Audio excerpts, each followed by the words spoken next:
ইরানের supreme leader Ayatollah খামেনিকে সচরাচর মিডিয়ার সামনে দেখা যায় না, কিন্তু যখন সামনে আসে তখন বিশেষ কোনো ঘোষণা নিয়ে আসে। এবারও ঠিক তাই হয়েছে। গোটা বিশ্বকে অবাক করে দিয়ে সামনে আনলেন ইরানের নতুন সুপার ড্রোন। কিন্তু আশ্চর্যের ব্যাপার হলো, এমন ড্রোন আগে কখনো বিশ্বের কোনো দেশের কাছে দেখা যায়নি। ইরান আগেও কামিকাজি ড্রোন তৈরি করেছিল, যেগুলো রাশিয়া এবং উত্তর কোরিয়ার মতো দেশগুলো ব্যবহার করেছে। কিন্তু এবার ইরান যে ড্রোন এনেছে সেটি সাধারণ ড্রোনের থেকে একেবারেই আলাদা।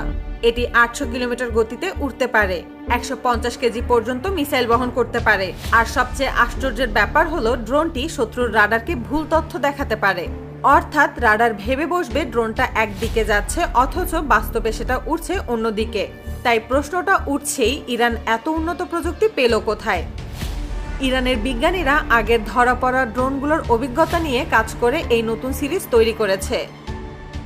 বিশেষ করে 4 মাস আগে ইসরায়েলের আকাশে পাঠানো কয়েক শত ড্রোনের বেশিরভাগ ইসরায়েলের আয়রন ডোমের ছোড়া মিসাইল দিয়ে মাটিতে নামিয়ে এনেছিল। আর তার ঠিক 4 মাসের মাথায় এই ড্রোন সামনে আনলো ইরান।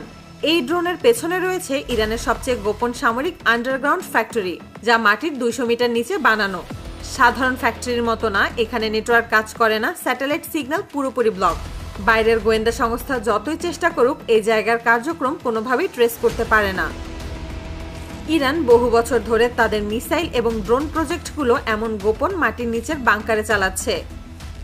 কিন্তু এবার গল্পটা আরো রহস্যময় হয়েছে। ইসরায়েলের এয়ার স্পেস এজেন্সি দাবি করেছে কিছুদিন আগে তাদের পোর্ট সীমান্তের আকাশে তারা এমন একটি অচেনা ড্রোন দেখেছে যা তাদের রাডারের সিগন্যালকে পুরোপুরি ফাঁকি দিয়ে চলে গেছে।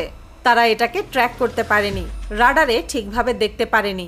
তাদের দাবি সেই ড্রোন দেখতে অনেকটা ইরানের এই ড্রোনের মতো। এটা আশপাশে 3 কিলোমিটার এলাকার সব যোগাযোগ সিগন্যাল ট্র্যাক করতে পারে। কারা কথা বলছে, কোন ডিভাইস চালু, কোনটি বন্ধ, সবকিছুই ধরতে পারে। ইরান দাবি করেছে এটি মিসাইল সিস্টেম জ্যাম পর্যন্ত করে দিতে পারে। মানে মিসাইল লঞ্চার ড্রোনটিকে আটকাতে চাইলেও সেটাই কাজ করবে না। আর এই কারণেই ইসরায়েল সবচেয়ে বেশি চিন্তিত।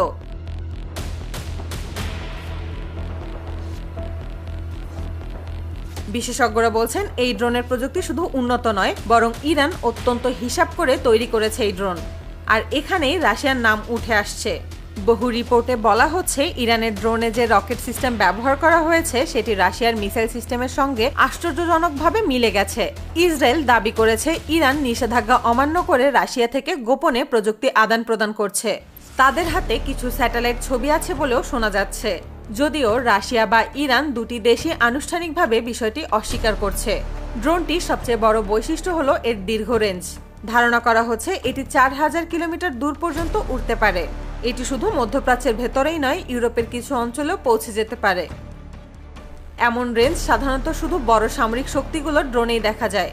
এর সঙ্গে যখন ফেক লোকেশন সিস্টেম, সিগন্যাল বিশ্লেষণ, জ্যামিং ক্ষমতা আর উচ্চ গতিকে যোগ করা হয় তখন তা মোকাবেলা করা বিশ্বের জন্য রীতিমতো চ্যালেঞ্জ। ইরান দাবি করেছে ইসরায়েলের সবচেয়ে শক্তিশালী প্রতিরক্ষা ব্যবস্থা আয়রন ডোম এই ড্রোনকে ধরতে পারবে না। আয়রন ডোম মূলত ক্ষেপণাস্ত্র এবং ড্রোন মিসাইল দিয়ে নামানোর জন্য তৈরি। কিন্তু যদি সত্যি এটা ইসরায়েলের পোর্ট সীমান্তের আকাশে ঢুকে থাকে তাহলে তা সত্যি আয়রন ডোমকে ফাঁকি দিতে পারে। মধ্যপ্রাচ্যের ভূ রাজনীতিতে এই ড্রোনের আগমন এক ধরনের নতুন প্রতিযোগিতা শুরু করেছে। সৌদি আরব, আরব আমিরাত, কাতার সবাই নিজেদের প্রতিরক্ষা ব্যবস্থা নতুন করে সাজাচ্ছে। কারণ যে ড্রোন একটি দেশের সবচেয়ে শক্তিশালী রাডার সিস্টেমকে ভুল পথে চালিয়ে দিতে পারে তা ইরানের যে কোনো শত্রু দেশের জন্যই বড় চ্যালেঞ্জ। এই প্রক্রিয়াগুলো শুধু ড্রোনের জন্য নয়, বরং ইরানকে সামরিক প্রযুক্তির দিক থেকেও আরও শক্তিশালী করার জন্য তৈরি করা হচ্ছে। কারণ আগের নিষেধাজ্ঞা এবং চাপের মধ্যেও তারা নিজেদের সামরিক শক্তিকে আরও উন্নত করেছে। আর এবার ইরানের এই ড্রোন মধ্যপ্রাচ্যের সমস্ত হিসাব বদলে দিয়েছে।